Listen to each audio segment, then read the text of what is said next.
안녕하세요. 볼만찬 기자들입니다. 자, 3라운드 돌아보니까 와, 마수고리 골이 되게 많았더라고요. 네. 뭐 이광혁, 김경중, 주민규, 맞아요. 제르소 다 새로운 팀에 데뷔골 넣었었고 나상호, 이청용, 문선민도 첫 골을 넣었습니다. 이제 슬슬 좀 해줘야 되는 선수들이 몸이 풀리고 있다는 신호탄이라고 봐야겠죠. 네. 그리고 어느 경기도 일방적인 양상이 없었습니다. 점점 보시면요.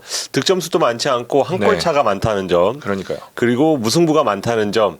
저희가 승부 예측을 할 때 적극적으로 참고를 해야 될 것 같습니다. 많이 폼이 올라오고 있어.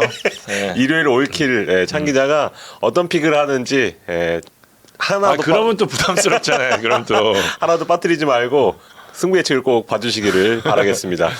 자, 이렇게 밑밥을 일단 쫙 깔고 나서 본격적인 꿀잼 경기가 많은 4라운드 프리뷰 한번 해보도록 하겠습니다. 네. 자, 첫 번째 경기 18일 오후 2시 포항 스틸리아드에서 열리는 포항과 강원의 경기입니다. 과거 5대4 명승부가 펼쳐진 3년, 4년 전만 해도 양 팀은 팽팽하거나 도리어 강원이 조금 더 우위를 점하는 그런 모습이었습니다. 네. 근데 2020년 이후로 포항 페이스입니다. 10번의 맞대결에서 포항이 7승 2무 1패 우와. 압도하고 있고요. 최근 3번의 맞대결에서 포항이 3연승 중입니다. 주목할 건 스틸리아드에서의 맞대결인데 홈에서 4연승 그리고 10경기 연속 무패 중입니다. 일단 홈에서 강원을 만나면 포항 선수들은 자신감이 있다는 뜻이 되겠고 반대로 강원은 포항, 울산, 대구, 김천 이렇게 경상도 원정에서 어려움을 항상 겪었거든요. 기록을 찾아보니까 10연패더라고요. 이 경상도 징크스를 이제는 그만 끊고 싶을 것 같습니다. 그리고 뭐니 해도 최용수 감독이 부산 사나이 아닙니까? 그쵸. 근데 경상도에서 자꾸 진다는 건 자존심에도 어떤 생채기를 입힐 만한 일인 것 같고요. 최용수 감독은 아무래도 이 경기 무조건 잡고 싶겠지만 고민이 있습니다. 일단 이정엽이 부상 중이고 디노가 컨디션이 그다지 좋지 않은 상황에서 양현준이 코뼈 골절로 대략 한 달가량 결정할 거란 그런 소식이 전해졌습니다. 주로 교체로 출전해온 갈레고를 선발로 투입해서 더 많은 출전 시간을 부여할 가능성이 좀 높아 보이고요. 그쵸. 황문기, 강지훈 이런 미드필더 자원을 활용할 가능성 또한 있습니다. 주전 윙백인 김진호는 이날 역시 출전이 좀 불투명해 보이는데 네, 지난 라운드 때 보니까 엔트리에 없었어요. 그렇죠. 그리고 이제 K4 리그에 나타나는 그런 현상이 있었습니다. 개막전 하프타임에 아웃된 이후에 입지가 부쩍 좁아진 그런 느낌입니다. 부상에서 복귀한 강지훈 출전 가능성이 좀 있어 보입니다. 양현준의 결장으로 이제 22세 카드가 급하다면 22세 카드를 먼저 꺼낼 가능성도 있습니다. 포항은 수비 핵인 하창래가 지난 대전전 퇴장으로 출전할 수가 없습니다. 그래서 이 자리를 메우는 게 시급한데 현재 자원으론 박승욱 어디서나 뛸 수 있죠. 맞는 키죠. 맞는 키 박승욱이 박찬영과 센터백을 구성할 것 같은데 그랜트가 돌아온다면 그랜트 박찬용이 모처럼 호흡을 맞출 수 있습니다. 그랜트는 부상을 털고 돌아온 상태로 연습 경기와 팀 훈련에 참가하면서 복귀곽을 재고 있습니다. 완전지 않다면 A매치 이후에 복귀 시점을 늦출 수도 있을 것 같습니다. 네. 지난 경기에서 완델손이 돌아왔는데 그다지 경기 감각 측면에선 인상적이지 않았기 때문에 2연승 멤버인 백성동, 고영준, 정재휘가 재가동될 가능성이 있어 보입니다. 키플레이어는 포항 제카, 강원은 갈레고 하겠습니다. 제카는 연계형 스트라이커로 좋은 영향력을 끼치고 있는데 당연히도 포항은 연계형 빼고 그냥 스트라이커로서 주된 임무인 골, 데뷔골을 터뜨려주길 바랄 것 같습니다. 3경기에서 슈팅 수가 2개뿐인데 득점을 하려면 더 많은 슈팅을 때려야 할 것 같고요. 그쵸. 갈레고는 팀 내 최다인 5개의 슛, 24분당 1개의 슛을 시도하고 있습니다. 어떤 상황에서든 툭 치고 왼발 슛, 이걸 잘하기 때문에 양현준이 빠진 상황에서 이 슛이 한 번쯤은 들어가 주길 강원은 바랄 것 같습니다. 자, 예측해 보겠습니다. 저는 포항 승하겠습니다. 하창래의 공백보다 양현준의 공백이 더 클 것 같습니다. 저도 공백에 대한 부분이 있지만 경기력에서 포항이 압도적으로 앞서고 있기 때문에 포항으로 하겠습니다. 네. 두 번째 경기는 같은 시각 광주 전용구장에서 열리는 광주와 인천전입니다. 자, 광주와 인천의 숙제 뭐냐? 모두 골입니다. 광주 개막전 승리 후에 2경기 연속 패했죠. 내용은 좋았습니다. 이정효 감독이 항상 말하는 골 넣는 축구. 이게 서울 전북을 상대로도 계속 진행이 됐는데 라인을 올려서 하는 과감한 전방 압박, 짧은 패스를 중심으로 하는 유기적인 공격은 분명히 위협적이었어요. 점유율도 3경기 평균 45%. 한 수 위의 팀을 상대로라는 걸 감안하면 굉장히 타이트한 경기였다는 거고요. 하지만 문제는 뭐냐? 골입니다. 광주는 개막전 아사니의 골 이후로 지금 무득점이거든요. 그러니까 광주가 파이널 서드까지는 잘 가지만 그 안에서의 플레이가 좀 아쉬운데 광주가 경기당 슈팅 수는 9.7개, 6입니다. 유효 슈팅은 2.3개로 10이에요. 기대 득점 값을 보면 더 명확한데 광주의 경기당 평균 기대 득점 값이 0.77밖에 안 됩니다. 그러니까 이희균이 선수 중에는 가장 높은데 0.61이에요. 그러니까 30위권의 유일한 선수거든요. 미드필더고. 네. 결국에는 마무리를 어떻게 하느냐가 중요한데 이정현 감독 연락해봤더니 이 부분에 중점을 두고 훈련을 하고 있다고 하더라고요. 하지만 이 부분은 뭐 제가 과거에도 말씀드리지만 결국 선수들의 개인 능력에 달린 부분이잖아요. 그렇죠. 네. 그러니까 이정현 감독의 고민이 클 수밖에 없고 일단 공격의 핵심인 엄지성이 징계에서 돌아온다는 건 광주에게 큰 호재가 될 것 같습니다. 인천은 갈수록 경기력이 좋아지고 있고 결과도 패, 무, 승 하나씩 올라가고 있습니다. 지난 제주전에서 무실점을 기록한 것도 호재였고요. 권한진이 가운데서 중심을 잘 잡아주더라고요. 제주전에서 전반 공격에서 에르난데스가 내려서면서 찔러주고 제루소가 마무리하는 형태의 공격. 그때 이명주와 신진호가 에르난데스가 내려왔을 때 역할 분담하는 모습이 상당히 좋았거든요. 하지만 인천의 고민 역시 아직까지는 결정력이 될 수밖에 없는 게 리그에서 가장 많은 5골을 기록 중이긴 하지만 인천의 3경기 기대 득점값이 리그에서 가장 높은 8.45입니다. 그러니까 2위 전북이 4.83이에요. 그러니까 얼마나 압도적인지 기대 득점이 비교적 보수적인 수치잖아요. 이런 걸 감안한다면 인천은 최소 9골 이상을 넣었어야 한다는 이야기거든요. 그러니까 더 많은 득점이 필요해요. 그러니까 일단 인천은 김동민을 제외하고는 이렇다 할 결정자가 없기 때문에 지난 경기와 비슷한 라인업을 들고 나올 공산이 커 보입니다. 두 팀 지난해 FA컵에서 만났죠. 당시 2부에 있던 광주가 1부 리그 인천을 6대1로 대파했던 기억이 있습니다. 인천 원정에서. 그렇습니다. 네. 당시 인천이 2진급으로 나서긴 했지만 굉장히 충격적인 결과였는데 인천 입장에서 당시 수모를 설욕하고 싶은 생각이 굉장히 클 것 같습니다. 광주가 강등되는 2021년에도 2승 1무 1패로 인천에는 강했더라고요. 예. 또 기록 보니까 광주가 홈에서 인천에 5승 7무 1패로 한 번밖에 지지 않았던 인상적인 기록도 있었습니다. 양팀 모두 골이 중요한 만큼 전방으로 시선을 돌려야겠는데요. 광주는 산드로, 인천은 제르소로 하겠습니다. 산드로는 아직 유효슛이 없어요. 그러니까 더 많이 때려야 된다는 이야기고요. 광주가 전북전에서 문선민의 스피드에 굉장히 고전했거든요. 제르소의 속도는 그 이상이기 때문에 인천은 이 부분을 기대를 걸지 않을까 싶습니다. 네. 예측해 보겠습니다. 인천 하겠습니다. 두 팀의 상성을 비교해보니 인천 쪽으로 약간 쏠려 보이는 경기입니다. 저도 인천 하겠습니다. 광주가 시즌 초반에 시행착오를 겪는 것으로 보입니다. 자, 세 번째 경기입니다. 18일 오후 4시 30분 제주 월드컵 경기장에서 열리는 제주와 서울의 경기입니다. 2무 1패 첫 승이 필요한 제주 그리고 2승 1패 울산전 패배 딛고 분위기 전환을 노리는 서울입니다. 지난 시즌 리그에서 총 3번 격돌해서 제주가 2승 1무 우위를 점했습니다. 네. 지난 4년간 제주의 우위가 계속되고 있는데요. 2018년 8월 마지막 패배 이후 리그에서 10경기 연속 무패. 와. 알게 모르게 은근한 천적으로 자리를 잡았습니다. 서울로선 그래도 한시름 덜은 게 유독 최근에 서울을 잘 괴롭혔던 제루소가 없다는 겁니다. 네, 서울 팬들은 아마도 지난 인천 제주전에서 제루소 스프린트 보면서 와 진짜 못 될 뻔했는데 네, 안도의 한숨을 내셨을 것 같습니다. 제주는 제루소 공백을 여실히 느끼고 있는데요. 3경기에서 상대 실수에 의한 맞아요. 득점 1골에 그치고 있습니다. 코너킥 잘 얻고 기회도 잘 만들어내지만 슈팅 정확도가 떨어지고 오프사이드에도 잘 걸리는 디테일에서 아쉬운 모습을 드러내고 있습니다. 상대 골키퍼의 슈퍼세이브, 골대 강타 이런 핑계를 댈 수 있겠지만 꾸역골도 결국은 똑같은 골이라는 점에서 제주는 굉장히 아쉬워하고 있고 특히 기대를 모은 유리 조나탄이 열심히는 뛰어주고 있지만 해결을 해주지 못하고 있다는 점이 고민스러울 것 같습니다. 그럼에도 진성욱이 지난 인천전에서 근육 부상을 당했거든요. 그래서 이날 역시 일단은 유리 조나탄을 믿고 가야 할 것 같습니다. 득점면에서 서울이 낮습니다. 기대 득점이 강원 다음으로 낮은 2.5골인데 실제 득점은 그 2배인 5골, 리그 공동 최다골입니다. 인플레이 상황에서 각기 다른 5명이 득점을 했다는 것도 고무적인데요. 참고로 제주의 기대 득점은 전체 4위인 4.19골입니다. 아, 양 팀이 반대네요. 반대입니다. 네. 네, 기회를 더 잘 만드는 쪽은 제주라는 것을 알 수가 있겠습니다. 서울의 고민은 골키퍼 리스크죠.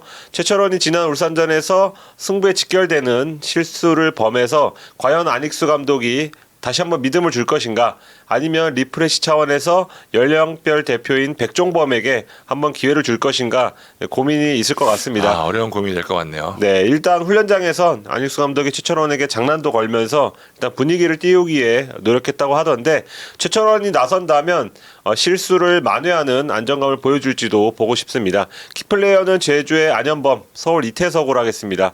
안현범은 분유 버프인지 아니면 어떤 생각의 전환점이 온 건지 확실히 다릅니다. 앞으로 뻗어나가는 속도도 그렇고 가운데로 파고드는 타이밍, 마무리하는 능력, 여기에 승부사 기질까지 지난 시즌까지는 좀 단순히 좀 빠른 선수라는 이미지였다면 속도는 어마어마하죠. 네, 올 시즌에는 뭐 K 칸세루라고 부를 만한 그런 활약을 지금 세 경기에서 보여줬고요. 서울에선 이 안현범을 막아야 되는 왼쪽 수비수가 이태석입니다. 이태석 역시 달라졌는데 지난 시즌까지는 앳된 유망주에 좀 벗어나지 못했다면 올해는 외모부터가 좀 상남자 느낌이 나고요. 파이팅과 안정감도 한층 늘어난 모습. 지난 울산전에선 엄원상과 4번의 경합에서 3번 승리를 했고요. 수비에 치중하면서도 나상호의 골까지 도왔습니다. 제주 기준으로는 오른쪽 측면을 주목하면 좋을 것 같습니다. 추가로 제주 미드필더 이창민은 부상에서 복귀할 것으로 보이고요. 센터백 임채민은 아직까진 미지수입니다. 자, 예측해 보겠습니다. 무승부하겠습니다. 두 팀 다 리스크를 안고 있습니다. 그리고 제주 수비는 꽤 단단합니다. 저는 서울의 마무리 능력을 믿기로 하겠습니다. 서울로 갑니다. 네, 19일로 가보겠습니다. 오후 2시 수원 월드컵 경기장에서 열리는 수원과 대전 하나전입니다. 수원이 초반 흔들리고 있어요. 네. 전북전 무승부로 흐름을 타나 했더니 수원FC전 패배로 꺾였거든요. 내부 분위기 들어보니까 굉장히 가라앉았다고 하더라고요. 그럴만하죠. 말씀드린 대로 지난 시즌 강등 위기를 딛고 살았기 때문에 초반에 이 흐름을 타는 게 굉장히 중요하다는 생각을 하고 있었는데 그게 지금 완전히 꼬이고 있는 상황이거든요. 해결 과제 많습니다. 바사니 김보경 공전, 김보경 왼쪽 기용으로 인한 불투이스의 넓어진 커버 범위, 좀처럼 살아나지 않는 최전방의 결정력까지 일단 계속 거론되는 부분이고 이병근 감독도 인정하는 부분이기 때문에 가장 중요해 보이는 건 바사니 김보경의 공존 부분이 아닐까 싶은데요. 이날 어떤 식으로든 변화가 좀 있지 않을까 싶습니다. 많은 팬들이 지난 경기 엔트리에서 빠진 정승원, 전진우 제가 확인해보니까 일단 부상은 아니라고 하더라고요. 컨디션적인 부분이 문제라고 하는 만큼 지금 수원의 상황을 보면 좀 변화가 필요하잖아요. 네. 전진우는 출전 가능성이 높아 보입니다. 뮬리치는 훈련 중이지만 여전히 좀 통증이 있다고 합니다. 대전은 3경기 무패 행진 중입니다. 지난 포항전에서 수적 우위라는 이점을 갖고도 아쉽게 비겼죠. 일단 전체적인 틀면에서는 확실히 안정감을 주고 있어요.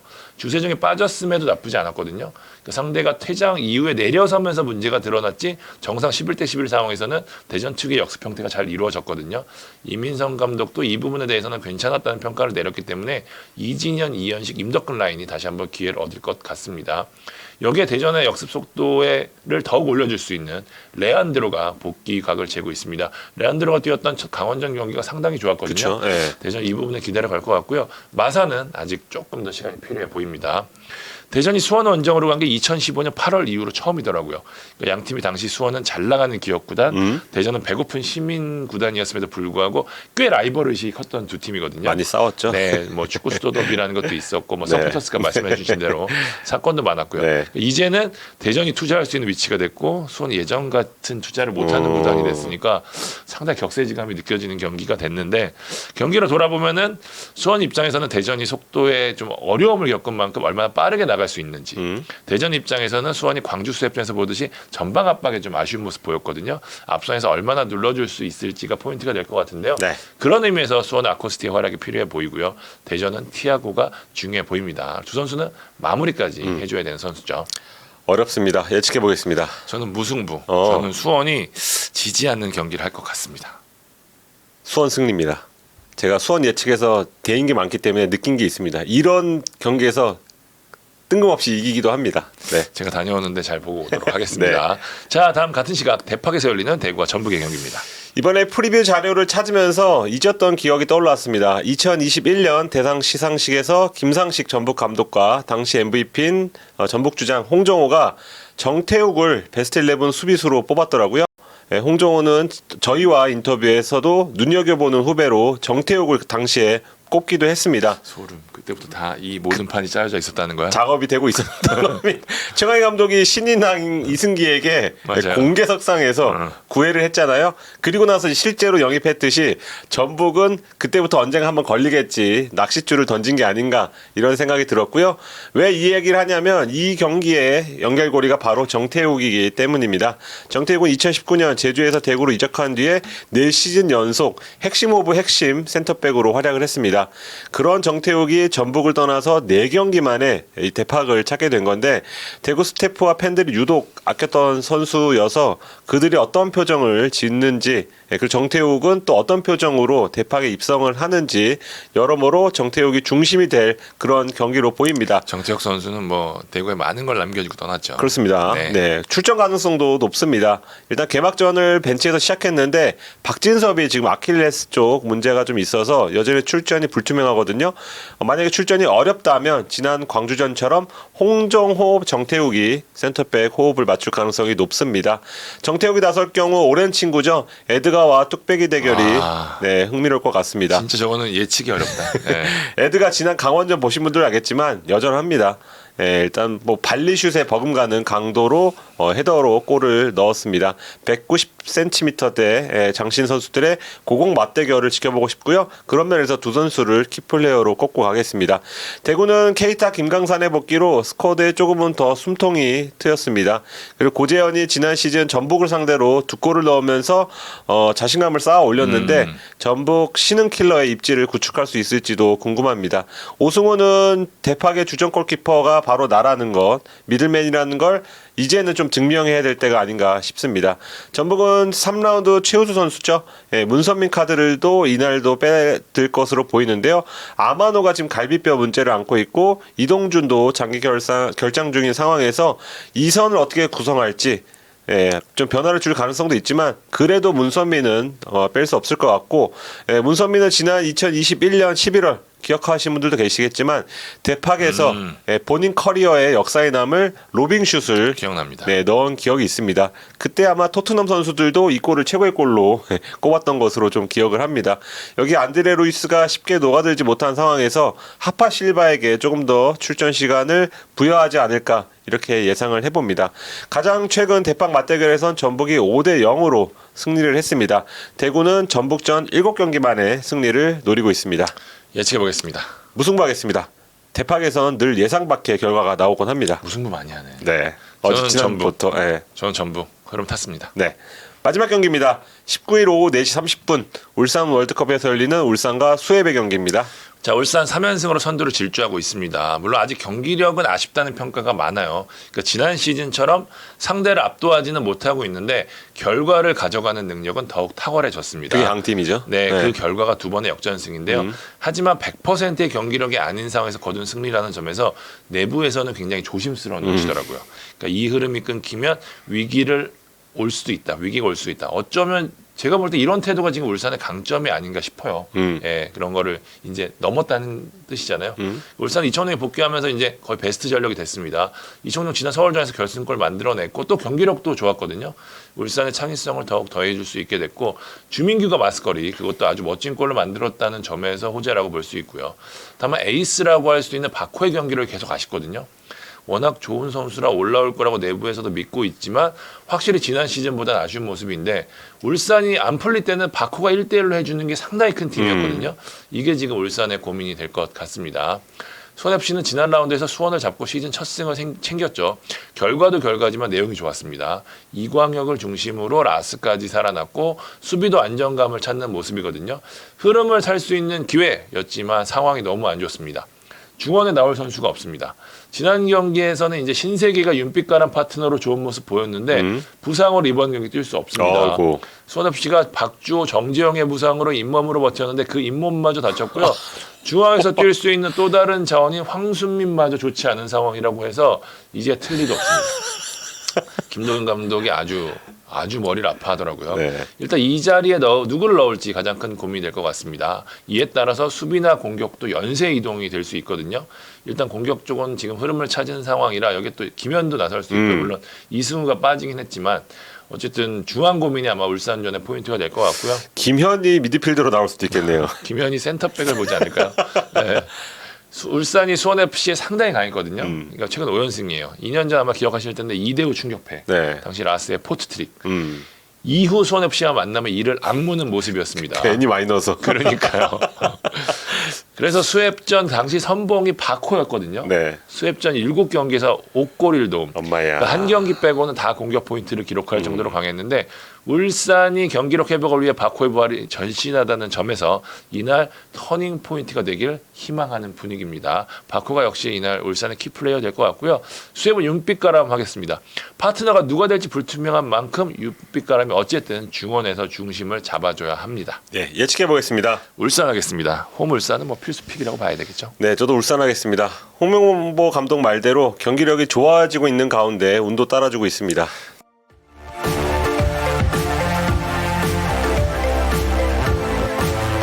자, 4라운드 프리뷰 해봤습니다. 이번 라운드도 많은 관중이 들어서길 기대하면서 저희는 4라운드 리뷰로 찾아뵙도록 하겠습니다. 네, 지금까지 볼만찬 기자들이었습니다. 감사합니다. 감사합니다. 대한민국 최고의 아마추어 중학생 풋살 대회인 5대5 게토레이 풋살 2023이 25일 HM 풋살파크 시흥 더피치에서 첫 포문을 엽니다. 이번 대회는 스포츠 마케팅 기업 HNS가 주최하고 게토레이가 파트너로 참가하고요. 스포츠조선은 미디어 파트너로 나섭니다. 지난해 열렸던 이 대회에선 총 284개 팀 3,500여 명의 전국 중학생이 참가해 큰 주목을 받았습니다. 네, 올해 대회에는 대한축구협회 선수로 등록돼 있지 않은 중학생이라면 누구나 참가가 가능하고요. 시흥, 서울, 전주, 부산, 천안, 고양, 평택 총 7개 도시에서 지역 예선이 먼저 열립니다. 지난해 5개 지역과 비교해 2곳이 늘었습니다. 성적 상위팀에는 전국 챔피언십 출전 자격과 장학금이 주어집니다. 대회 방식은 조별 풀리그 후 16강부터 토너먼트로 우승팀을 결정합니다. 예선을 거쳐 본선에 올라온 팀들은 5월 20일 시흥에서 전국 챔피언십을 통해 전국 최강팀을 가리고요. 올해 우승팀에는 2024년 해외에서 열리는 게토레이 글로벌 5대5 대회 출전권이 주어집니다. 올해 대회 참가 신청은 HM 풋살파크 홈페이지에서 하면 되고요. 이번 중등부 대회를 시작으로 성인 남녀부가 참가하는 H컵, H리그도 순차적으로 개최해 생활체육, 동호인과 함께할 예정입니다.